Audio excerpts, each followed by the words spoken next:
Man charged as the driver functions as a technician, a trick twofold, a trick driver, and a criminal available skilled accomplice in Los Angeles, California.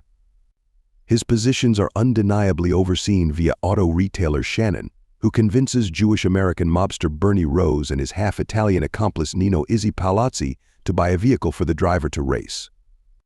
The driver meets his new neighbor, Irene, and develops near her and her young child, Benicio. Their relationship is interfered with when Irene's better half, Standard Gabriel, shows up after his delivery from jail. Standard owes security cash from his time in jail and is attacked by Albanian hoodlum Chris Cook, who requests that Standard ransack a pawn look for $40,000 to take care of the obligation, undermining that if not he will hurt Benicio and Irene. Realizing this, the driver offers to go about as the skilled accomplice for the pawn shop burglary. While the driver is holding up external the pawn shop with Blanche, Cook's associate, Standard is killed by the storekeeper. The driver and Blanche are then sought after by another vehicle. The driver stows away with Blanche in an inn where he discovers that the pawn retailer claims Standard was the sole culprit and no cash was taken. He undermines Blanche when she lies about being unmindful of the subsequent vehicle. She concedes that the sack contains $1 million, and she and Cook wanted to retake the cash for themselves utilizing the vehicle that pursued them. While Blanche is in the bathroom, she is killed with a shotgun by one of Cook's partners in crime. The driver lethally cuts the shooter prior to killing another with the shotgun. At the auto shop, Shannon offers to conceal the cash, yet the driver declines. He tracks Cook to a strip club and takes steps to kill him. Cook uncovers that Nino was behind the burglary. The driver calls him, proposing to offer back the cash in return for being avoided with regard to the issue.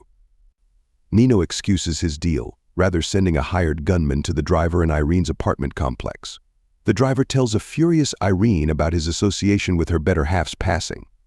At the point when the pair enter a lift, the driver sees the contract killer. He kisses Irene and afterward fiercely steps the hired gunman to death, stunning Irene. Realizing that somebody probably released the driver's whereabouts for Nino to know his location, the driver faces Shannon, who uncovers that he called Bernie to enlighten him concerning the cash, in the process additionally accidentally referencing Irene. An irate driver advises Shannon to escape, advance notice that Nino will without a doubt currently chase them both. At his pizza joint, Nino uncovers to Bernie that a low-level Italian-American Philadelphia mobster from the East Coast horde reserved the cash at the pawn shop with plans to utilize the cash to set up another activity.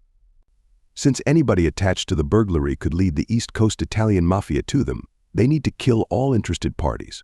He persuades Bernie to stick to the script. Bernie murders Cook, as he is the sole observer to their understanding. After Shannon will not disclose the whereabouts of the driver at the auto shop, Bernie cuts his lower arm with a straight razor, killing him. Maddened and struggled at finding Shannon's body at the auto shop, the driver camouflages himself with an elastic stand-in's cover, follows Nino from the pizza joint to the Pacific Coast Parkway and rams his vehicle onto an ocean side. The driver pursues Nino towards the sea and suffocates him. He calls Irene and tells her that he won't return, likewise telling her that she and Benicio were the most amazing aspect of his life. The driver meets Bernie, who guarantees that Irene will be protected in return for the cash. After getting the cash, Bernie cuts him in the stomach before the driver takes out his blade and wounds Bernie to death. The driver figures out how to get away, while Bernie's cadaver lies in the parking area close to the money. Irene thumps on the driver's condo entryway and leaves when nobody replies. Albeit seriously injured, the driver crashes into the evening.